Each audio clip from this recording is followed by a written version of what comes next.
Le grand dialogue. Sigi Kafoba. Edouani Wamakaran. Le grand dialogue, l'émission de débat du studio Tamani sur votre radio. Chenni Beri. Halud Mauni. Chenni Beri. Sigi Kafoba. Le grand dialogue. Alamɛbaw an b'aw bɛɛ fo ka waleɲuman dɔn sigi ka fɔ ba kɛnɛ sigira an bɛna kuma fɛn min kan bi o de ye fɛn min bɛ bɛɛ da kɔnɔna na n'o ye seli labɛnni baaraw ye a surunyana fɛn minnu kan ka san olu dɔw la o ye sagajigi ye walasa k'o kɛ lahiya ye ayiwa o sɔngɔ dun an bɛ don min na i ko bi o yɛlɛnnen don ka far'o kan ko nafɛnw ni fɛn caman bɛ yen nɔ olu tɛ se ka san i n'a fɔ finiw walasa k'an da don o la an ye wele bila diinɛ dɔnbagana dɔ ma n'o ye Isa Kawu Jimi ye an ye wele bila sannikɛlaw fana maa minnu ni fɛn labɛnna minnu kan ka san walima kelen k'a ta k'a don bala n'o ye consommateurs ye Salif Berete bɛ yan olu tɔgɔ la n'o ye Askoma ye ne yɛrɛ ye Muhamadu Ture aw bɛɛ lajɛlen danse. Le grand dialogue. Ayiwa ni seli sera fɛn fɔlɔ min ni mɔgɔw hakili bɛ jigin na o ye lahiya ko ye ayiwa Isa Kawu Jimi n'a fɔra ko lahiya yɛrɛ mun de don. Alhamdulillah an bɛ Ala tanu k'Ala barikada ka studio Tamani lamɛnni lajɛlikɛ jɛkulu bɛɛ lajɛlen fo. Ye ɲininkali min kɛ ɲininkali kan ka kɛ lahiya mɔgɔw b'a fɔ nka laɲini ye mun ye a kun ye mun ye silamɛya la alabato de don nka alabato min don f'a ka faamu mɔgɔw fana u ka tuma dɔ la u ka ɲɛnamaya kow bɛ don a kɔnɔ lahiya n'i y'a tariku ta k'a lajɛ Alakira alayhi salatu wasalam ale ka sunna don o sunna min fana don a tariku ka jan n'an ka minnu fɔ u bɛ kuma janya nka alabato don Ala y'a fɔ kuranɛ kɔnɔ k'a fɔ a sogo tɛ s'ale ma joli tɛ s'a ma nka a bɛ kɛ ni alabato min ye ka majigin kɛ k'a dɔn k'a fɔ i bɛ joli bɔ Ala de ye o de ye laɲini ye a sunna fana dulonnen don min na mɔgɔ caman b'o dɔn silamɛya la o b'a jira k'a fɔ alabato don nka anw ka lahiya ko jamana in kɔnɔ kɛrɛnkɛrɛnnenya la ɲininkali bɛ na s'a ma lahiya yɛrɛ ka faamu k'a fɔ alabato don a wajibiyalen tɛ k'a fɔ n'a se t'i ye parce que silamɛya ma foyi ɲini maa fɛ k'i k'o kɛ a m'a ɲini fɛ i ka jurujugu ta a m'a ɲini fɛ i ka taa kalon tigɛ a m'a ɲini fɛ i ka karabali kɛ alabato de don mɔgɔ caman bɛ giri lahiya ko la k'a sɔrɔ fɛn min ka gɛlɛn ni lahiya ye o t'o wajibiyaw yɛrɛ kan n'o ye ka Ala ka kelenbagatiya sabati ka Alakira ka kiraya sabati alayhi salatu wasalam ka farida 5 k'o seli ni se b'u ye ka jaka bɔ ni sunkalo sera ka sun ani Ala ye nɔgɔya kɛ maa minnu ka taa hiji la nin 5 minnu filɛ ka sɔn o ma ni sera k'a dafa k'a kɛ o ye silamɛya jɔsen 5 ye kuma alabato minnu bɛ don a kɔnɔ lahiya fana ye wagati ye n'a sera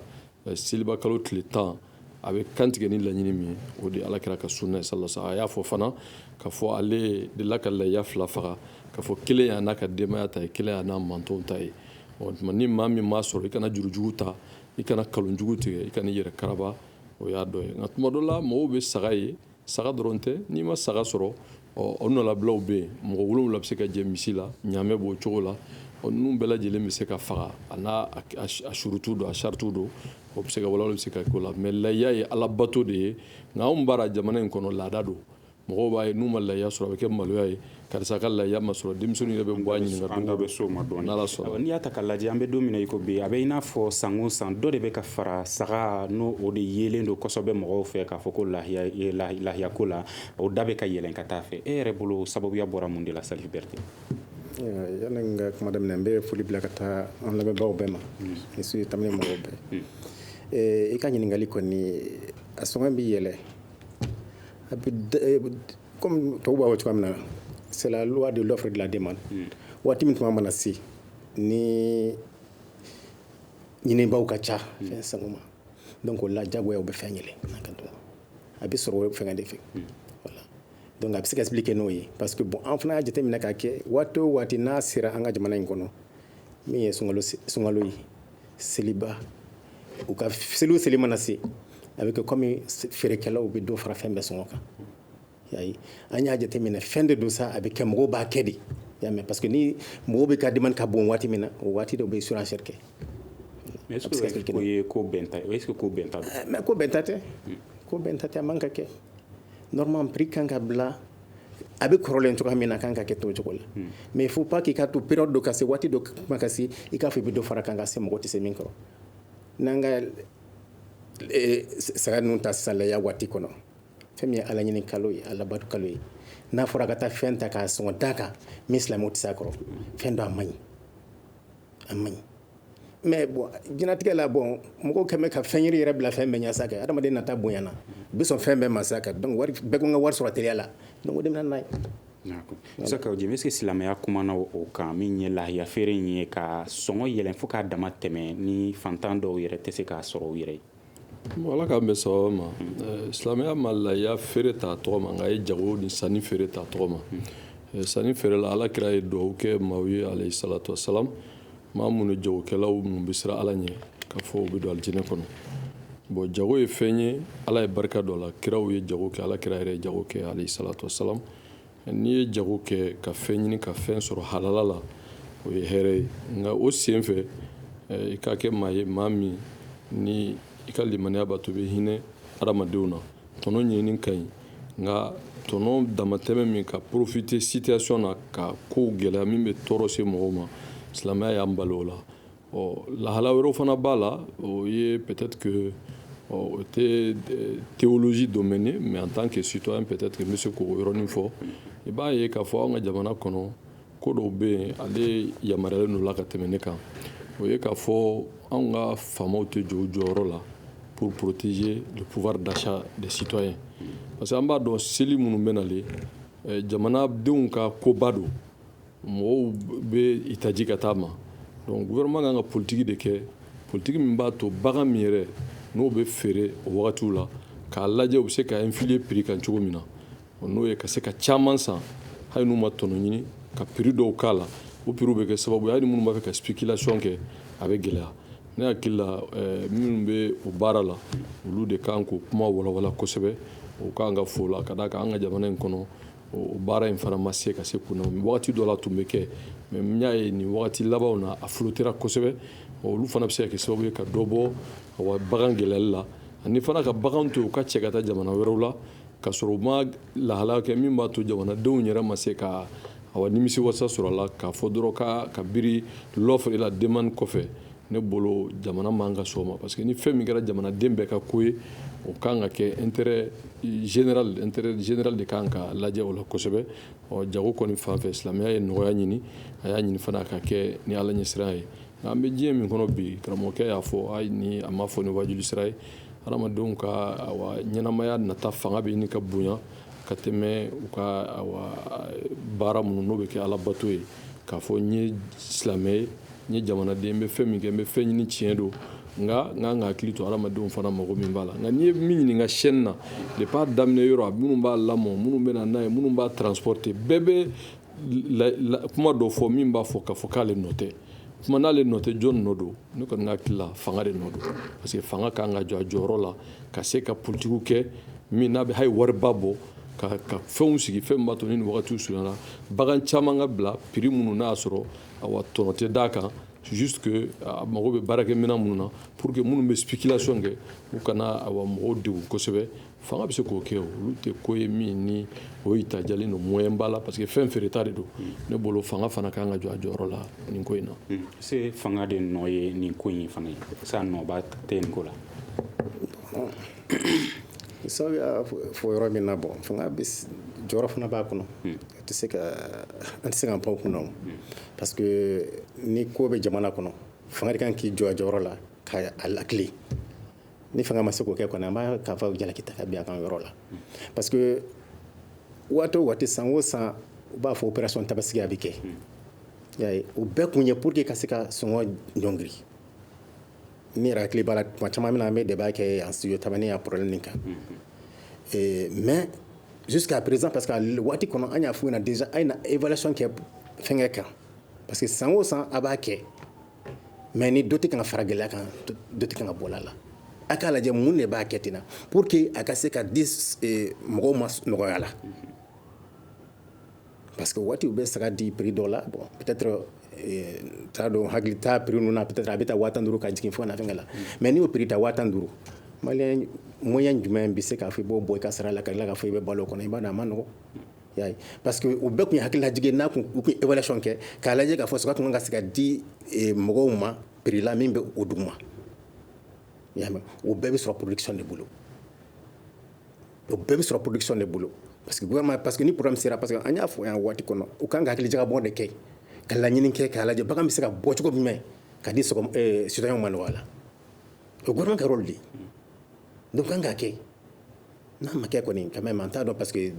surtout bɛɛ bɛ a kama bɛɛ laɲininen don a kama donc kan ka politique de développer n'a ye fɔlɔ kɛ n'a ma ɲa a ye solution ɲini a na min bɛ se k'a to mɔgɔ bɛ lafiya kɔnɔ mais n'a ma kɛ tuma o tuma saga bɛ nin an fɛ a bɛ nin waati la non non non o tɛ o. dɔw yɛrɛ y'a yira ko opération tabaski in ko nanbara b'a ko la non ko o ka tɛ d'a kan min bɛ yira télé la yɛrɛ n'i ye baganw ye o falen don cogoya min na n'i taara kɛnɛ kan i bɛ taa sɔrɔ u t'o cogo la. ayiwa gɛlɛya caman de b'a kɔnɔ parce que ne tun y'a laɲini yɛrɛ o représentant kun ka se pour que an ka discuter o kan gɛlɛya caman b'a kɔnɔ min bɛ yira télé la o ye kelen ye o bɛ se ka kɛ parce que ani encore bon parce que hali n'a kɛra belebele minnu bɛ na fana k'a ta i y'a faamu sanni feere bɛ se ka k'a kɔnɔ. donc dɔw bɛ na caman san yen nɔ fana. voilà u bɛ na caman ta ka taa a feere cogo de la donc o bɛɛ gɛlɛya min bɛ se ka k'a kɔnɔ mais ne tun bɛ sigi ka évaluer k'a lajɛ a bɛ gɛlɛyaw bɛ yɔrɔ min na pour ka se k'olu corriger an bɛ yɔrɔ min na bi an tɛ se a la ka se ka politique kɛ fana min bɛ dan production kɔnɔ Isa y'a fɔ cogoya min na k'a lajɛ ka kɛ donc u bɛ se ka saga warakata fɛnkɛ la sugu la cogoya min na donc n'i y'a kɛ ten comme n y'a fɔ loi de l'offre demande la donc n'i y'a caya jagoya n'a bɛ a ka ca sugu kɔnɔ ni tɛna taa bagan ye fɛn dɔ ye a balo a ma nɔgɔ donc i bɛ obligé k'a bila prix la min bɛ se hakɛlama na mɔgɔ bɛ se ka san cogoya min na. d'accord ayiwa lahiya la i y'a yira Isa Kawujim ko saga dɔrɔn tɛ a bɛ se ka kɛ bagan wɛrɛw ye i bɛ se k'i da don an ye o ko la dɔɔni. oui ala k'an bɛ sababa ma i b'a dɔn silamɛya ye ko bɛɛ kɛ nɔgɔya kɔnɔ fɛn min ye ala bato o tɛ se ka kɛ tɔɔrɔ ye ka kɛ degun ye ka se adamadenw ma n y'a fɔ kuma daminɛ na ala bato de don nka anw yɛrɛ de ka laada la mɔgɔ de t'a fɛ a ditigi si t'a fɛ a ka fɔ du seli sera k'i ma saga faga ka di i ka denbaya ɲɛ b'a la denmisɛnninw ɲɛ b'a la denmisɛnninw yɛrɛ bɛ yen don o don u bɛ ɲininka kɛ bɔ a saga ma na wa donc o pression sociale b'an kan mais ala bato baabu la lahiya ko gɛlɛya foyi t'a la parce que ala kira ye min fɔ ale salatu wasalam n y'o fɔ kuma daminɛ a ka ye fila faga kelen y'a n'a ka denbaya kelen y'a ka manto fɛn fɛn ma se k'a faga a baraji bɛ s'o ma madama ŋaniya b'u la a ka kɛ maintenant i ka ɲininkali ye min ye saga bɛ se ka k'a ye n'i ma saga sɔrɔ aw bɛ se ka fara ɲɔgɔn kan misi mɔgɔ 7 bɛ ja la mais an yɛrɛ ka tabiya la an ka culture la bɛɛ de b'a fɛ i ka saga ka faga i ta i ka du kɔnɔ donc fo mɔgɔw k'o faamu mɔgɔ 7 bɛ se ka fara ɲɔgɔn kan ka ŋaniya sigi ka saga faga misi faga a b'a tila a bɛ lahiya mago ɲɛ o komi an ka jamana tɛ ɲaamɛ jamana ye o fana bɛ se ka don a la donc c'est pour te dire que tiɲɛ yɛrɛ la ko gɛlɛn tɛ wa o bɛɛ kɔfɛ silamɛya ko n'i tɛ se yafa kɛr'i ma mais sɛ ninnu tɛ se ka k'a ye dɛ. ayi sɛ t'a la olu ye saboteli kuma ye. ayi saboteli tɛ ɲininkali don walasa faamuyali ka sɔrɔ a la. sɛ t'a la sɛ y'a fɔ ala bato don a dabɔra fɛn min fana kama a tariku dɔɔni n'a nana don o la Ismaël ni Isaka u ka kuma fo ka taa se Ibrahima ma ka fɔ den kantigɛli min ni ala y'a bɔ yen ka saga mɔnɛ bila a kɔrɔ ni ala kira nan'o ta sunna ye donc olu ka jan tɛ don o bɛɛ la mais ala bato don ala kira ka sunna don alayhi salatu wasalam a y'a ɲini fana a ka kɛ ayiwa baraji min b'a la o dɔɔnen don mais ala y'a fɔ kuranɛ kɔnɔ k'a jɛya k'a fɔ a sogo tɛ se ale ma a joli tɛ se ale ma a min bɛ se ale ma o ye ala ɲɛsira ye k'a jira k'a fɔ mɔgɔ min bɛ se fo ka taa se k'i yɛrɛ den kantigɛ ala ye donc o ye ko la dan ye ni bɔli la donc nɔgɔya k'a ye ka den bɔ yen ka sagajigi d'a ma k'a kantigɛ o de y'a sɔnna yɔrɔ in ye ala kɛra o de perpétuer a y'o de dumi donc o ye fɛn ye min n'a kanu n'i y'a faga o tuma i bɛ baraji min sɔrɔ a la o ka bon kosɛbɛ a b'i surunya ala la bon o de ye laɲini ye n'i ma se k'a kɛ vraiment a ma ɲini fɛ i ka jurujugu ta a ma ɲini fɛ i ka nkalon tigɛ a ma ɲini fɛ i ka taa tɔɲɔli kɛ komi an b'o ye cogo min na dɔw yɛrɛ b'a dɔgɔkun mana se kuma foyi t'u da n ka sagasɔgɔ ma dafa bon a bɛ faamu socialement je comprends hein socialement tiɲɛ la ka di bɛɛ ye i ka dumuni sɔrɔ ka se i ka so surtout saga denmisɛnninw ɲɛ b'a la musow ɲɛ b'a la mais an k'a faamu fana k'a fɔ mɔgɔ bɛ se ka fara ɲɔgɔn kan ka misi san ka tila o fana bɛ se ka kɛ ni ɲaamɛ jamana don o bɛ se ka kɛ bon donc ninnu bɛɛ ye fɛnw ye nka o bɛɛ kɔfɛ min ka gɛlɛn n'o bɛ fɔ mɔgɔw ye o de ye k'a fɔ n'i ye saga faga saga dunni kama pour que k'a sogo ɲimi o kɔni y'o kɛ saga faga ni saga dun kama i ye juru ni fɛn minnu ni ko wɛrɛw ka ko ye mais min kɔni bɛ ɲini o de ye ala bato don n'a se b'i ye k'a kɛ n'a se t'i ye i bɛ ala barika da ala min y'a gɛlɛya a ka san wɛrɛ nɔgɔya i ye bon vraiment silamɛya ma foyi wajibiya mɔgɔ kan a ma foyi karaba fɛn min se t'i ye o la est ce que an bɛ se k'a fɔ ko lahiya ko a bɛ ɲini ka na bɔ yɔrɔ dɔw la ala ko la ka kɛ mɔɔw ɲɛkɔrɔ ko ye bon i b'a dɔn an ka jamana in ala ko ka dɔgɔn an ye silamɛ siga t'o la mɛ an ka laadaya de ka bon silamɛya la ka tɛmɛ ala bato kan maaw bɛ ɲɛma nɔgɔsi ni i b'a kɛ to kalo ni jurujugu mun ta lahiya la mɛ o mɔgɔ kelenw ni seli wagati sera misiri la o mɔgɔ joli bɛ taa misiri la a man ca k'a kiiri yɛrɛ dɔn saga jumɛn ka kɛ lahiya ye a min man ka k'a ye mɔgɔ joli b'o dɔn o man ca mɔgɔ joli b'a dɔn k'a fɔ lahiya fagali ka sɔrɔ i ma seli i tɛ seli k'a fɔ nafa t'i i tɛ mɔgɔ min tɛ seli o ka lahiya faga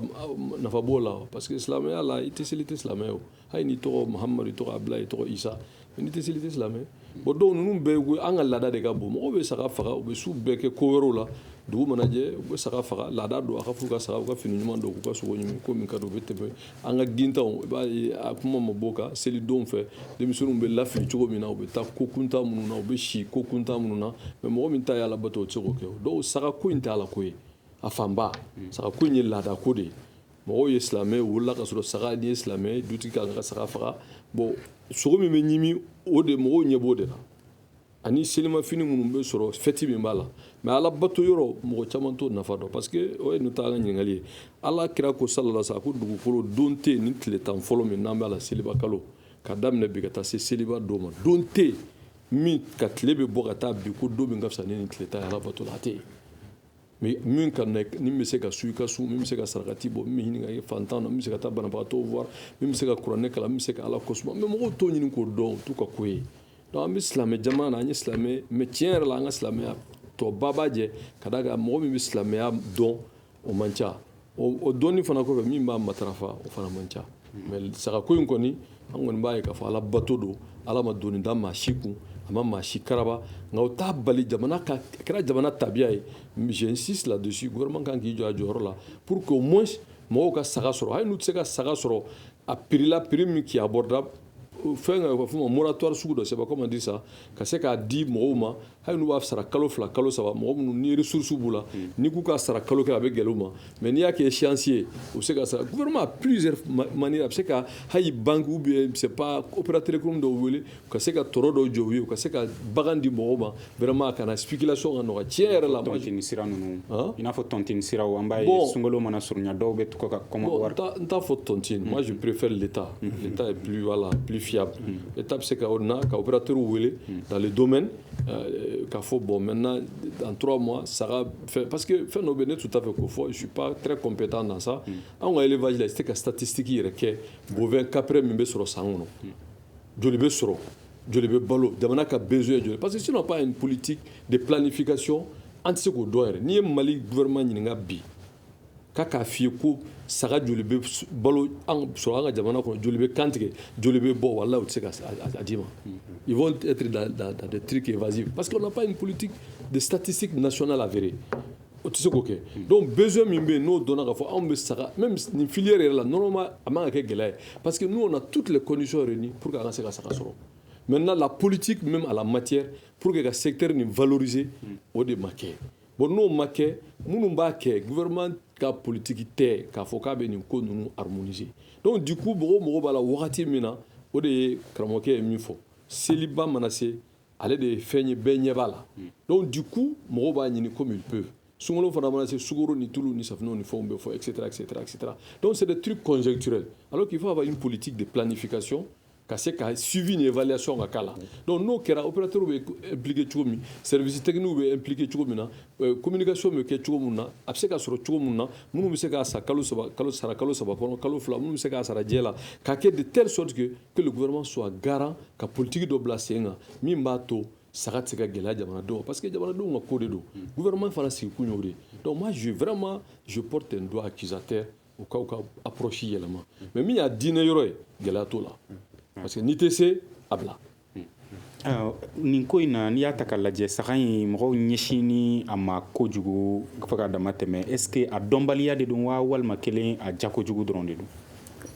a dɔnbaliya cogo jumɛn tɛ diinɛ na isa k'aw jin bɔra k'a fɔ sisan na k'a fɔ n'i ma se ka saga sɔrɔ aw mɔgɔ 7 bɛ se k'aw jɛ ka misi san ɲaamɛ ko o ko ma bon anw fɛ yan nɔ kosɛbɛ parce que o man ca yan nɔ ko ni ninnu fana filasi se t'i ye k'i bɛ se ka bɔ a la nka o bɛɛ kɔfɛ an b'a ye mɔgɔw u b'u jilaja ka fɛn bɛɛ lajɛlen kɛ walasa u ka se ka saga in sɔrɔ o ko ye jumɛn jagoya ni a dɔnbaliya de don wa walima kelen u bolo jagoya de don.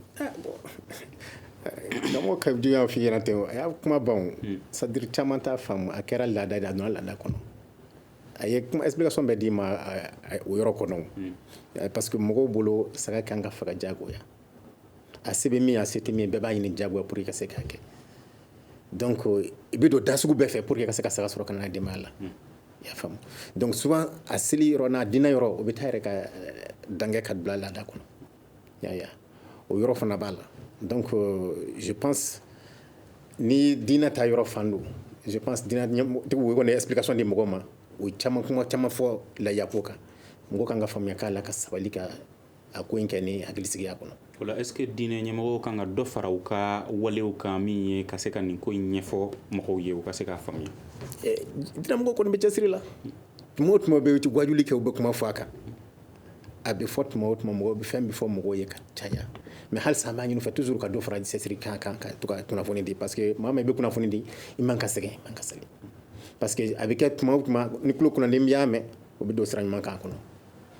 a y'a fɔ ko tuma caman fana nin ko ninnu bɛ ɲɛfɔ misiri de fana kɔnɔna na n'i y'a jamana ta k'a lajɛ fana misiri taba o bɛ ɲini ka na dɔgɔya a bɛ fɔ misiri kɔnɔ o ye tiɲɛ ye mais misiri taba ka dɔgɔ o ye tiɲɛ ye mais sisan radio privé ka ca bi dɛ radio bɛ fan bɛɛ fɛ a wɔrɔkatalen don yɔrɔ bɛɛ la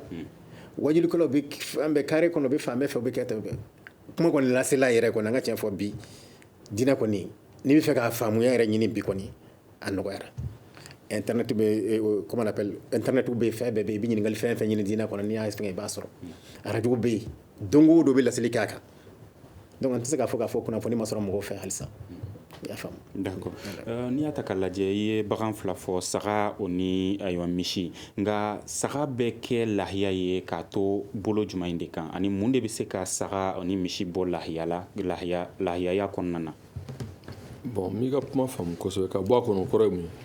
dɔw b'a fɔ par exemple ni saga sen karilen don ko a tɛ se ka kɛ lahiya ye dɔw b'a fɔ par exemple ko n'a ma kalo hakɛ dɔ sɔrɔ walima kelen san hakɛ dɔ sɔrɔ k'a tɛ se ka kɛ lahiya ye. bon kuma ninnu ye masahabu kuma ye o ye tiɲɛ ye a fɔra ni saga ma ni fɔ min ma saga min ni a nana kɛ bana b'a la bana min ni bana a ɲɛ kelen cilen don a bɛ ye kɛnɛ kan ka fɔ nin ye saga ɲɛ cilen o kɔnnen don ka kɛ lahiya ye o saga min joli b'a la joli min sen karilen don dɔrɔn tɛ a yɛrɛ tagamatɔ i b'a dɔn nin ye saga ye a sen karilen a ɲɛ cilen bana b'a la bana min ni bɛɛ b'a dɔn ka fɔ nin saga in kɔni tiɲɛ yɛrɛ la nin kɔni ni a bɛ dɔ dɔrɔn saga banabagatɔ don o ye saga lebumaw ye an ma dabɔ o kama fɔra k'olu to yen ka saga de ɲini saga min ye saga ɲɛnama ye hali n'a ma kɛ saga belebele ka sɔrɔ a ma se k'a fɔ jago a ka san 2 sɔrɔ ou bien a ka san 1 ni kalo 6 sɔrɔ nka a ka kɛ saga ye saga min kɔni tɛmɛna kalo 6 la n'o saga sugu b'i bolo ka sɔrɔ a ɲɛ cilen tɛ a kun kari gere bɛ se ka kari a bɛ se ka kɛ lahiya ye o cogoya ninnu tɛ mais mun ɲininen don a dafalen mais gere yɔrɔnin dɔ karilen don joliw tɛ ka bɔ a la olu de ko don mais problème ye min ye olu aspect bɛ na tuma min na ni maa min yɛrɛ jijalen don alabato de la voilà ni jijalen don alabato la ani saga min fana kɔbɔlen o man ka k'a ye nka ninnu bɛɛ lajɛlen bɛ fɔ de tuma min mɔgɔ min bɛ ka diinɛ ɲɛɲini o kan ka faamu e bɛ ka nin kuma min fɔ nin ye tiɲɛ ye nka filanan min fana b'a la fo mɔgɔw k'o faamu i ye kuma dɔ fɔ ni a sɔrɔ o saga sugu ninnu don sariyatigiw ye figutigiw ye masala caman fɔ a la yɔrɔ dɔw b'a kɔn dɔw b'a bali dɔw b'a ye k'a fɔ ni darula de don o baasi t'a la n'a y'a sɔrɔ a gere karilen don nka a ma kɛ lebuya la ni fana n'i y'a sɔrɔ sen a tɛ dɔn ka fɔ saga lujuratɔ de n'a fɔ a sen karila a bɛ fofo tɛ ou bien bana jugu b'a la bɛɛ b'a dɔn ni saga in kɔni ye saga ye tiɲɛ yɛrɛ la nin ni saya man jan ɲɔgɔn na olu kɔni kɔnnen don parce que a bɛ kɔn k'a fɔ i bɛ ka fɛn di ala ma fɛn min e yɛrɛ t'a fɛ parce que an yɛrɛ ka adamadenya la i ka maaba i bɛ fɛnba de d'a ma wa ala dun ye i tigi de ye donc o de ye a laɲini ala bato la fɛn min ka saga min ka ɲi ni saga bɛɛ ye saga min jɛlen don n'i y'a fɔ u ka saga ko k'a jɛ k'a la balo tile 3 yɛrɛ pour que a laɲini ye mun ye a ka sɔrɔ a bɛ se ka kɛ saga ye dɔ tɔɲɔ a ye dɔ ka fɛn dun min ye haramu ye o bɛɛ bɛ ɲini a la nka ninnu bɛɛ ye masahabu kumaw de diinɛ kumaw de walandaw de minnu bɛ ta kitabu kɔnɔ nka bi mɔgɔw bɛ min na o ye saga yɛrɛ kiri de saga ɲuman bɛ se ka k'a ye i y'o min fɔ ninnu de bɛ k'a ye fo k'a sɔrɔ saga kɔni vraiment balukuyara ka se ka tɛmɛ kalo 6 ninnu ɲɔgɔn kan ka yɛlɛ bon misi fana a b'o cogo la misi min tɛmɛna san 1 kan ninnu bɛɛ bɛ se ka kɛ lahiya ye mais ko bɛ min nɔfɛ dɔrɔn o de ye mɔgɔw bɛ kan ka min retenir o de ye ni misi don n'a sera lahiya a dafara mɔgɔ 7 bɛ se ka ja la o yɛrɛ fana dɔrɔn tɛ n'i yɛrɛ se b'i ye i ka denbaya ka bɔ jagoya tɛ n'u taara saga pirida saga kun min bɛ misi sɔrɔ misi san i bɛ misi san i bɛ taa faga n'i y'a dɔn i tɛ se ka saga san i bɛ misi san i bɛ taa faga i ma saga sɔrɔ i bɛ misi san mais min kɔni ka fisa bɛɛ ye o ye misi saga ye o de ka fisa bɛɛ ye ka sɔrɔ saga min fana don saga jɔlen don a ka kɛnɛ a nin na a ɲɛ ma ci a gere ma kari fo ka joliw bɔ a la a sen ma ci a wa banajugu t'a la o de ye laɲini n'o sɔrɔla o de ye hɛrɛ inshallah. D'accord. Ayiwa maa min kan k'u da don nin ko la ka ɲa kosɛbɛ o ye vétérinaire ye n'o ye saniya ko ta fanfɛla ye nka an b'a ɲininkali tengu e la Salif Berete n'i y'a ta k'a lajɛ a bɛ fɔ ko saga ninnu bɛ feere kɛnɛ minnu yɛrɛ kan ko a ko saniya ko jɔrɔna ko ba bɛ o ko fana na. A ko saniya ko bon o bɛ feere kɛnɛ min kan kɔni ni bagan kɔni mana namara yɔrɔ o yɔrɔ a bɛ saniya ɲini parce que tuma dɔ banakɔtaa ni sugunɛ min bɛ kɛ yɔrɔ la a bɛ yɔrɔ nɔgɔya kosɛbɛ donc man ka kɛ yɔrɔ bɛɛ de la yɔrɔ kan ka latanga ka saniya ka bila pour que mɔgɔw ka se ka environnement ka se ka protéger. Jɔn de kan k'o walew fana sigi sen kan jamana ɲɛmaaw wa. Jamana ɲɛmaaw de kan ka sigi sen kan kɛ politique d'assainissement t'u bolo wa donc politique d'assainissement bɛ nin bɛɛ de wele kan ka nin bɛɛ ta en ligne de compte bɛɛ kan ka don ka politique kɔnɔ k'a yira k'a fɔ yɔrɔ o yɔrɔ ni baganw bɛ lasago yɔrɔ la n'u bɛ mara o yɔrɔ la garawali ninnu kɔnɔ fɛngɛ la a ka se ka lasago cogoya min na a ka se ka sanuya cogoya min na kan k'o bɛɛ don ka politique kɔnɔ k'a lajɛ parce que n'i ye ko i bɛ bagan mara yɔrɔ o yɔrɔ a tɛ taa nɔgɔ kɔ donc ni nɔgɔ dun nana a bɛ sanuya cogo jumɛn gouvernement kan ka nin bɛɛ de jateminɛ a ka politique kɔnɔ k'a kɛ o bɛ yan jamanadenw de kama normalement n'i sigira kɔni i kan k'a lajɛ fɛn fɛn bɛ jamanadenw ka ɲɛtaa kama i kan k'a kɛ n'o ye. Aw sigilen don sannikɛlaw ni a ko dunbaw ka kama n'o ye consommateurs ye aw jɔyɔrɔ ye jumɛn ye a la. Non c'est toujours ka kunnafoni di ka information di ka mɔgɔw fana ladɔnniya kan ka taa sira min fɛ man ka min kɛ feere kɔrɔ kɔnɔ. Aw ye nin kuma ninnu lase jamana ɲɛmaaw ma wa. Bon kuma in kɔni an n'u bɛ kuma ko caman na fɛn caman bɛ yen an n'u bɛ kuma an bɛ sigi ka kuma fɛn caman kan parce que u bɛ fɛn caman kɛ an bɛ kuma kan an b'a fɔ ɲɔgɔn ye mais nin yɔrɔ in na min ye comment on appelle opération Tafasigi in ye n'hakili b'a la don débat kelen kɔnɔ studio kelen kɔnɔ an y'a kuma fɔ an k'u ma n'a bɛ évaluation kɛ san min na n'a banna a b'an wele an bɛ sigi ka kuma k'a lajɛ aw ye gɛlɛya min sɔrɔ a ye nɔgɔya min sɔrɔ a kɔnɔ pour que an k'a lajɛ san nataw kɔnɔ ni problème kana poser tugun parce que san o san problème kelen san o san problème kelen a ka gɛlɛn solution ma sɔrɔ a la mais don ni bi cɛ an ma wele k'a fɔ an ɲɛna o débat kɛra ye fɛ an yɛrɛ e yɛrɛ tun y'a animateur ye mais ça n'a pas été fait a ma se ka kɛ parce que ni ma évaluation kɛ fɛn na i tɛ se ka dɔn k'i tafan ni sigifan i tɛ se ka baara kɛ kɔnɔ toujours bɛ bi sapeur pompier de la problème mana poser tuma min na i bɛ wuli k'a fɔ i bɛ solution ɲini a la o tɛ o je rejoins karamɔgɔ Jim par rapport à ko production kɔnɔ production de ye ko in bɛɛ ye o n'i ye politique kɛ ni fɔlɔ ma ɲa i bɛ dɔnsɔn yɛlɛma o a ye production daminɛ statistique tɛ yen effectivement statistique ka gɛlɛn jamana in kɔnɔ k'a dɔn an bɛ hakɛ min fɛ peut-être u b'a f'i ɲɛna chiffre bɛ se ka d'i ma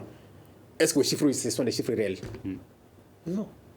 mais donc à réfléchir ka politique yɛrɛ k'a kama k'a lajɛ parce que ni problème bɛ yan dans la mesure où le Mali a 95% musulmans donc seli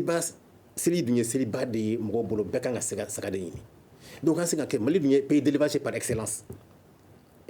CEDEAO kɔnɔ n'a tɛ jɔyɔrɔ filanan na sabanan kɔnɔ ja na an ko an ka politique kɛ an ka saga ninnu hali n'a bɛ bɔ cogo o cogo a kan ka se ka maliyɛnw bɔ i y'a mɛn école bɛ yan minnu bɛ mɔgɔw former a kama bagan mara kalan o école ka ca u joli bɛ yan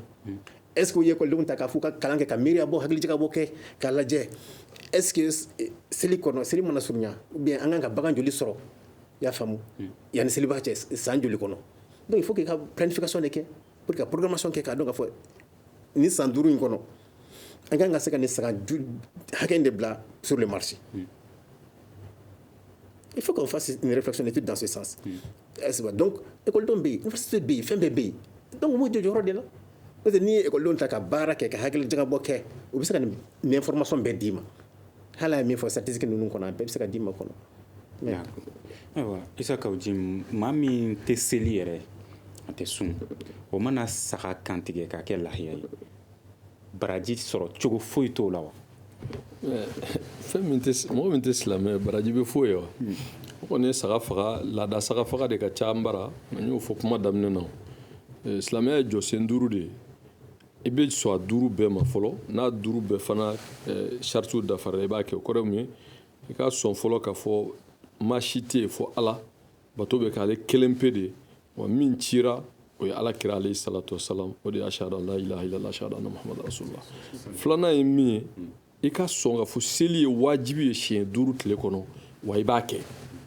o ye filanan ye o kɔni tɛ wuli ka bɔ mɔgɔ si kan faama t'o la fantan t'o la mɔgɔ t'o délégué procuration t'o la foyi t'o la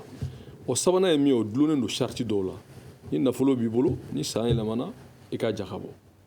o naaninan fana o dulonnen don sariti dɔ la ni sunkalo sera i ye baliku ye i ka kɛnɛ saritiw dafalen don la i ka sun o duurunan fana o dulonnen don sariti la ni hiji sera siɲɛ 1 de wajibiyalen don i ka taa hiji kɛ siɲɛ 1 i ka ɲɛnamaya kɔnɔ n'a se b'i ye sira labilalen don nin ye silamɛya jɔsen 5 ye mais 2 in tɛ bin ka bɔ mɔgɔ si kan ɔ mɔgɔ min ma seli o ka saga faga kɔni ye laada saga faga de moyen bɛ n bolo n bɛ saga faga n denw kana taa fo saga ɲini mɔgɔ wɛrɛ bara ka dɔn ka fɔ a se bɛ n fana ka saga faga bon hadamaden ko ye o laada ye wa on est dans un pays tout le monde est libre de croire ou ne pas croire mais jamanaden bɛɛ kɔni ka mago bɛ fɛn min na o sɔrɔli ni ala bato don a diinɛ yɔrɔ kɔni bɛɛ fɔri ye mais ɲɛnamaya yɛrɛ la komi jamanadenw mago b'a la gouvernement fana sigikun tɛ dɔwɛrɛ ye ka jamanadenw ka mago ɲɛnabɔ n'o kan ka kɛ gouvernement kan ka fɔ ma de politique d'accompagnement mais de politique aussi nationale min b'a to production ka se ka kɛ kundamana parce que production en réalité c'est un projet de développement plus saga bɛ sɔrɔ donc a bɛ jamanadenw mago b'a la o b'a kɛ besoin ça crée de l'emploi donc o ko kɔni ne yɛrɛ bolo an ka jamana in problème ye n'i y'a fɔ u b'a fɔ bon a nana politique kuma daminɛ jamana dun tɛ se ka ɲɛ politique kuma kɔ parce que an ka jamana problème ye min ye jamanadenw a y'a fɔ kuma daminɛ na le pompier tɛ jamana jɔ je au sapeur pompier ni min wulila dɔrɔn ka solution ɲini o la jamana tɛ jɔ ten jamana ye vision de c'est se projeter à court à moyen et long terme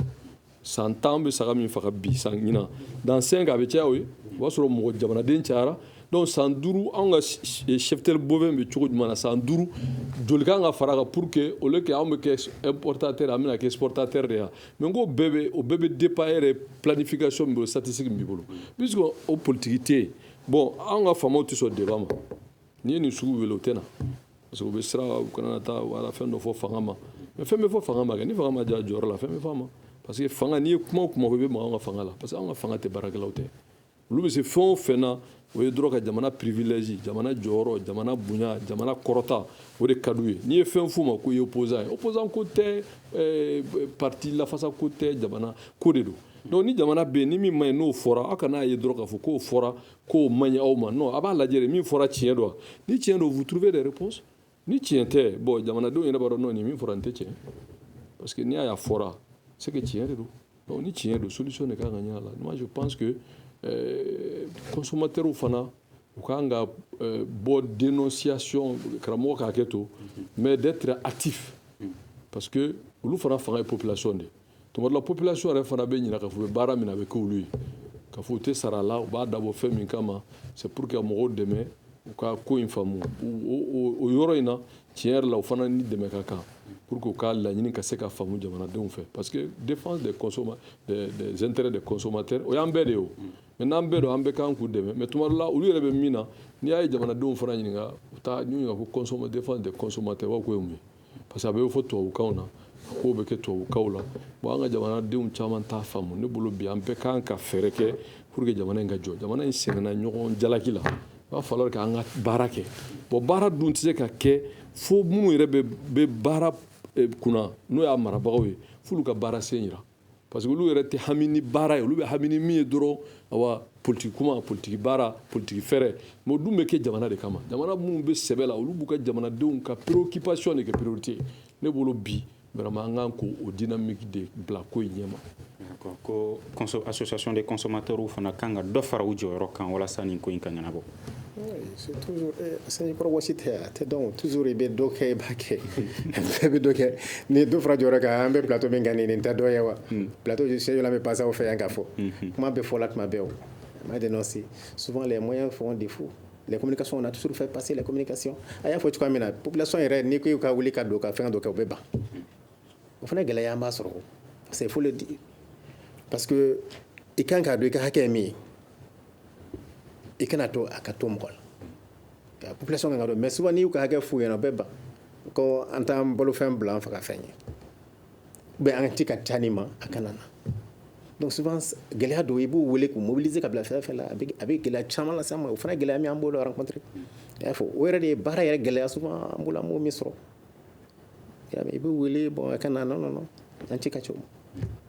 c'est une difficulté. Voilà. Ayiwa Isaka Jim lahiya yɛrɛ n'i y'a kantigɛ a tilacogo a n'a duncogo kan ka labɛn cogo dɔw y'a jira k'a fɔ ko hakɛ dɔ bɛ yen nɔ k'i kan k'o fana di n'i y'a sɔrɔ lujuratɔ dɔw b'i kɛrɛfɛla la. Bon silamɛya ye ɲɔgɔn dɛmɛ ko bɛɛ la lahiya ye hinɛ de ye n y'a fɔ kuma la ala ko a sogo tɛ s'a ma a joli tɛ s'ale ma ni ye lahiya faga hinɛ fɔlɔ ala kira ko salasala saraka min ka fisa ni fɛn bɛɛ o yɛrɛ ka denbaya de n'e ka lahiya yɛrɛ t'e ka du bɔ e bɛ taa mun di mɔgɔw ma donc n'a ta bɛɛ a ye n'a t'e ka du bɔ ni mɔgɔ fana b'e kɛrɛfɛ min ma sogo sɔrɔ pewu e fana ka dɔ bɔ i ta la k'o d'o ma o ye ko ye min kanu ni min ka ɲi nka min fana ka fisa o bɛɛ ye karamɔgɔkɛ o de ye fantanw ka hinɛ fantanw na faamaw ka hinɛ fantanw na mɔgɔ dɔw bɛ yen i bɛ taa sɔrɔ lahiya tan fagali tɛ foyi tiɲɛ ye ala y'a se k'a ye ala y'a nɔgɔya k'a ye i bɛ taa sɔrɔ a sigiɲɔgɔn dɔw bɛ yen hali n'a tɛna ale deli parce que minnu bɛ sɛgɛn na an ka tiɲɛ fɔ ɲɔgɔn olu tɛ delili kɛ dɛ delilikɛla 10 n'i ye 9 jate fantanw tɛ u ka moitié de don mɔgɔ minnu b'u yɛrɛ fisaya delili ma olu de bɛ sɛgɛn bon olu minnu bɛ yen ni dutigiw don i b'a dɔn e yɛrɛ b'a dɔn ani tɛ de deli nka se t'a ye ka s'a ma su fɛ k'a fɔ ka enveloppe d'a ma 400 n'i y'o d'a ma a yɛrɛ mago bɛ min na a b'a dɔn donc ne bolo mɔgɔw kan ka ɲɔgɔn dɛmɛ o ko la nka saga kɔni sariya ye min fɔ n'i y'a faga i kɔni k'i jija k'a mara ka tɛmɛ tile 3 sɔrɔ mɔgɔw bɛ yen minnu tɛ dumuni sɔrɔ o man kan n'i sera ka dɔ dun ka dɔ di sigiɲɔgɔn fantanw ma ayi ni moyen ba t'i bolo ka tile 1 tile seli ye tile 3 o tile 3 kɔnɔ k'a dun o kanu don baasi t'o la nka ni se tɛ e yɛrɛ ye a m'e yɛrɛ bɔ o tiɲɛ la silamɛya ma tɔgɔ ɲini fɛ nka n'a ta bɛ n'i y'a dɔn i bɛ se ka i sigiɲɔgɔn dɔw fana bɛ yan olu m'a sɔrɔ de pewu o bɛ dɔ dɔn mɛ saga bɛ ne bolo saga bɛ bɔ ne ka saga dɔ ta ka taa mɔgɔw sɔn saga e de bɛ taa di min ma i b'a dɔn a ye saga faga o kɔni tiɲɛ yɛrɛ la a ma dabɔ ten a dabɔ n'i ma ɲɛ i bɛ saraka bɔ a di min ma min b'i dugu ma se tɛ min ye nka a bɛ ne bolo ne bɛ taa woro ta ka taa di nin ma o yɛrɛ bɛ kama ta ka na di ne ma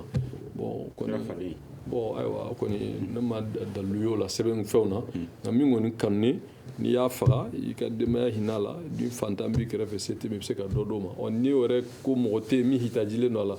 tile 3 kɔnɔ i bɛ se k'a dun baasi foyi t'a la ka d'a kan sogo tɛ se ala ma a joli tɛ se ala ma min bɛ se ala ma o ye ala ɲɛsira ye nka i bɛ sogo min dun i k'i yɛrɛ la hinɛ n'a ye puisque daba dɔ i y'a faga seli don seli tɛ se bɛ mɔgɔ min u bɛ se ka faga o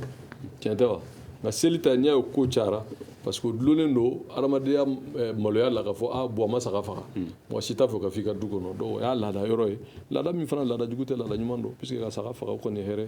saga faga lahiya faga in a wajibiyalen don cɛgana kan wa bon silamɛya tɛ ko ye ko cɛgana parce que an ka fɛn dɔw fɔ ka nɔgɔ bɔ a la silamɛya bɛ mɔgɔ de k'i ye baliku ye balikuya kɔfɛ e ka cɛgana bɛ dulon ko 2 la moyen tɛ n bolo ka muso furu i bɛ sabali i kana jɛnɛya kɛ ni bɛ lahala dɔ bɛ yen i bɛ hakɛ to i yɛrɛ dacogo la ala ye lebu dɔ si ma i tɛ se ka muso furu donc muso furu ye fɛn kanu de silamɛya ma fɔ diyagoya mɔgɔ si ma i ka muso furu mais ala kɛra ka sunna don sala a y'a ɲini an fɛ an ka musow furu an ka denw caman sɔrɔ an k'u don diinɛ ko la a bɛ silamɛw caya et c'est une politique aussi qui est bien réfléchie nka muso furu dulonnen tɛ lahiya la i ye baliku ye i ye silamɛ ye se b'i ye i bɛ lahiya faga muso furu ko tɛ dɛ an k'o fɔ k'o jɛya parce que mɔgɔw bɛ diinɛ ko ɲɛdɔn balikuya de fɔra i ye silamɛ i ye baliku ye se b'i ye i bɛ lahiya faga komi seli bɛ ten sun bɛ ten mais muso furu ye bonya ye danbe don ala bato don parce que silamɛ ka ko bɛɛ ala bato ye i bɛ muso furu fɛn damadɔ kan i bɛ muso furu k'i danbe ta kan i bɛ muso furu k'i yɛrɛ kisi nɔgɔ ma n'o ye jɛnɛya i bɛ muso fana furu ka ala bato n'a ye i bɛ muso fɛn o fɛn don i ka du kɔnɔ o ye saraka i bɛ den minnu sɔrɔ k'u don ala ko la i ye dɔ fara silamɛya kan ala kira ko salasala ko mɔgɔ min sera ka denmuso 1 mara riwaya dɔ la 2 k'u mara k'u ma jɛnɛya kɛ u fo t'u don furu la silamɛya la k'i bɛ don alijinɛ kɔnɔ donc a kɛra ala bato ye dɔw ko a ye 1 a ko a ye 1 riwaya dɔw la donc c'est pour dire que silamɛya ko bɛɛ ala bato mais malheureusement mɔgɔw tɛ diinɛ kalan olu bolo dɔrɔn bon ofu du tɛ foyi dilan donc ka kuma jaabi la a dulonnen tɛ cɛganako la ni se b'i ye i ye baliku ye n'i bɛ se k'a faga i b'a faga muso ko ni cɛ ko fana b'a la wa parce que généralement an b'a ye lahiya faga ka ca cɛ kunda ka tɛmɛ muso kunda kan mazahabu dɔw la cɛ b'a faga muso b'a faga mais maliki mazahabu la ni dutigi y'a faga l'érike malikite ni dutigi y'a faga o bɛ duden bɛ wasa ceux qui n'ont pas le statut de chef de famille dutigi y'a faga o bɛ duden bɛ wasa mais ni mɔgɔw bɛ yen e ye dutigi ye parce que an ka dutigiya fana fɔ ka silamɛya la ni laada tɛ kelen fa bɛ yen muso b'a bolo den b'a bolo a ye denkɛ sɔrɔ fa ye muso furu ale de ye dutigi ye on appelle ça le patriarche mais a denkɛ min fana ye muso furu o fana ye dutigi de ye il est responsable de sa famille a fana bɛ se ka laya faga nka ni se t'a ye ni fa y'a faga n'o de fɔ n ko silamɛya ma foyi gɛlɛya mais tu ne peux pas te cacher derrière le statut de célibataire pour dire k'a fɔ i tɛ laya faga ni se b'i ye voilà o tɛ bɛn o. musow ta dun musow ta n y'o de f'i ye masahabu dɔw la cɛ bɛ se ka faga muso b'a faga mais ni muso furulen don a cɛ ma n'a cɛ ye laya faga o bɛ wasa kɛ mais masahabu dɔw la cɛ y'a faga muso fana k'a faga n'a se b'a kanunen don puisque ala bato de don mais an ka majorité bɛ min kan yan ni dutigi y'a faga o bɛ wasa kɛ o de ye fɛn fanga ka bon an bara yan donc pour te dire que vraiment silamɛya ye nɔgɔya de ye quoi gɛlɛya t'a la n'i y'a gɛlɛyalen dɔrɔn i t'a dɔn ou bien a bɛ ko wɛrɛ la. d'accord an bɛ don min na i ko bi Berete aw ka jateminɛ na est ce que fantan ka ca minnu tɛ lahiya sɔrɔ jamana kɔnɔna na seli waati la wa fana u tɛ sogo sɔrɔ k'a dun. an ka jateminɛ na fantan ka ca minnu t'a sɔrɔ minnu tɛ sogo yɛrɛ sɔrɔ ka dun ka ca parce que ne ye jamana jateminɛ n y'o de f'i ɲɛna n'i y'a ta saga sɔngɔ nɔgɔma ne ye 15,000 n'i ye 15,000 ta k'a lajɛ mɔgɔ min bɛ 15,000 ta ka se kalo la i mana bɔ mɔgɔ min ka sara la dɔw yɛrɛ ka sara t'a bɔ dɛ i y'a faamu ko ka saga san o b'o bɔ min donc jagoya ka denbaya bɛ kɛ a tɛna se ka sogo sɔrɔ seli kɔnɔ mais Jim y'a fɔ cogoya min na parce que n'an bɛ silamɛ jamana kɔnɔ normalement ni mɔgɔw hinɛna ɲɔgɔn na ka se ka sogo lase ɲɔgɔn ma caman bɛ se ka sogo don seli kɔnɔ mais est ce que souvent a bɛ kɛ ten o fana ɲininkali dɔ ye o a kan ka kɛ ten mais est ce que a bɛ kɛ o fana ɲininkali sinon fantan ka ca min tɛ sogo sɔrɔ seli kɔnɔ mais ne kuma in yɛrɛ kɔni laɲini ye min ye bagan ka se ka bila nɔgɔya la mɔgɔw ye pour que a sɔngɔ ka jigin production ka na bila marché kan pour que a ka se ka nɔgɔya bɛɛ ma hali le malien moyen même le bon a ka se k'a sɔrɔ walasa o ka se ka kɛ bi est ce que y'aw bolo sigi ka fɔ kan ka kɛ maa o maa sen bɛ nin ko la u ka sigi ka jateminɛ kɛ walasa san nataw na a ko ka se ka nɔgɔya o de ka kan ka kɛ n y'o de f'i ɲɛna n sigi ka fɔ de kan ka k'a la parce que n y'o de f'i ɲɛna ko évaluation tɛ kɛ c'est pas ko tɛ tugun y'a mɛ a kan ka évaluation kɛ ka point de k'a la i y'a faamu an ye gɛlɛya sɔrɔ nin na an ye nɔgɔya sɔrɔ nin na san nataw kɔnɔ an kan ka kɛ cogo jumɛn pour que a kɛ bon san yiri k'a kɔnɔ dans 5 à 10 ans qu'est-ce qu'il faut faire maintenant an kan ka mesure jumɛn ta pour que ka nin accompagner an ka solution sɔrɔ a la n y'o de f'i ɲɛna k'an ye bagan mara jamana ye écoledenw bɛ yan u bɛ bagan mara kalan kɛ université bien fɛn bɛɛ b'o kɔnɔ on a tous les moyens bɛɛ bɛ yan mun b'an bali ka hakili jagabɔ pour que ka se ka nin solution sɔrɔ donc n'o kɛra jamana de ma jɔ a jɔyɔrɔ la parce que si on a tous les moyens, on a tous les cadres qui peuvent réfléchir dans ce cadre, maintenant on doit trouver une solution pendant plus de 10 ans sur le même scénario que même là. D'accord. Donc Isaka Jim, seli don silamɛ ka taabolo kan ka kɛ jumɛn de a kan ka daminɛ jumɛn de la seli ɲɛnajɛ ni ka laban jumɛn de la. Bon seli tɛ ɲɛnajɛ tɛ dɛ ala bato don o kɔrɔ tɛ ko mɔgɔw ka sigi k'u nisɔngoya o tɛ nisɔndiya dagalen don seli la silamɛya ye seli 2 de fɔ mɔgɔw kɔni bɛ se ka ko wɛrɛ kɛ o ye seliba ni seli fitinin o de ye alakira ye min sabati sunna la alayhi salatu wasalam seliba la min ɲinina an fɛ fɔlɔ n'o ye sunna ye o y'an ka bɔ ka taa selikɛnɛw kan min yɛrɛ ɲininen don o ye kɛnɛbaw de ye ni darula don mɔgɔw bɛ seli misiri kɔnɔ bɛɛ ka taa cɛ muso hali muso minnu tɛ se ka seli o ka taa dugawu minɛ parce que donba de don don tɛ dugukolo kan don min ka fisa n'a ye a tɛ tile bɛ bɔ don min na su ko tɛ tile bon o la o dugawu minnu bɛ kɛ o ye koba ye min bɛ ɲini ka ala kosuma caya ka zikuru caya subhanallah fo alhamdulillah la ilaha illallah akbar fo caya ka tila tugun ka taa i mansaw fo n'u t'i kɛrɛfɛ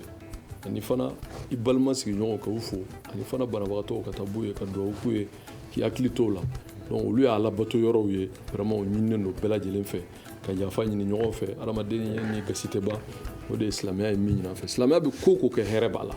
o maintenant mɔgɔw yɛrɛ bɛ min k'u yɛrɛ ye ka mɔgɔw tɔɔrɔ ka su bɛɛ kɛ misigi la a bɛ hakɛ to ka kɛ dulɔmi ni drogue ta ni manamanakow ye ka tila ka tile bɛɛ ka denmisɛnninw bila kare kɔnɔ ko selimafo hali u tɛ mɔgɔ min dɔn n fa ka juru t'i la n ba ka juru t'i la bon o tɛ silamɛya ka laɲini tiɲɛ yɛrɛ la o ye ko ye ko minnu tɛ sɛbɛ ko ye bon état fana malheureusement olu bɛ min gɛlɛya dɔrɔn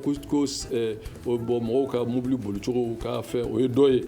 mais l'état aussi doit protéger les citoyens dans toutes les circonstances. Accident minnu bɛ k'a kɔnɔ mɔgɔ faga minnu bɛ k'a kɔnɔ ko kunta minnu bɛ k'a su n'a tile kɔnɔ ni ala yɛrɛ tɛ mɔgɔ si t'a dɔn n'o banna u bɛ tile ka communiquer kɛ fan bɛɛ den tunna nin tunna nin tunna a bɛɛ bɛ min yira parce que bangebagaw ma jɔ o jɔyɔrɔ la il faut reconnaître mais an bɛ jamana min fana kɔnɔ tiɲɛ yɛrɛ la min ye jamana yɛrɛ ladonni ka fɔ jamana ladonni rigueur ka kɛ ko la seere ka kɛ ko la mɔgɔw kana dan sago vraiment o to jalaki tɛ se ka da mɔgɔ wɛrɛ kun n'e ta tɛ o parce que mɔgɔw de nana ko ka jamana d'u ma k'u b'a mara ni jamana dir'i ma k'i b'a mara tu as obligation k'a mara n'i tɛ se k'a mara vraiment i bɛ fɛɛrɛ kɛ k'a di mɔgɔ wɛrɛ ma min bɛ se o kuma fɔli t'anw ta jeli. D'accord ayiwa ko karidon ye selidon ye ala ka ɲuman se ala ka a ɲuman tɛmɛ ala ka batuw bɛɛ lajɛlen minɛ an bɛ foli lase an ka maa welelen fila ma Isa Kaw Jim n'ale ye diinɛ dɔnbaa ye ani fana Salif Berté n'ale tun bɛ yan consommateur tɔgɔ la ka jaw labɛn ka se ka tila ka kuma fana lase aw ma o nɛgɛjuru siraw fɛ Peting Jara ani Mamadu Watara ne yɛrɛ ye Muhamadu Ture ye aw kan bɛ se ka fɔ ba kɛnɛ wɛrɛ kan. Le Grand Dialogue. Sigi Kafoba. Edouani wa Makaran. Le Grand Dialogue, l'émission des débats du studio Tamani sur votre radio. Chenni Beri. Halud Mauni.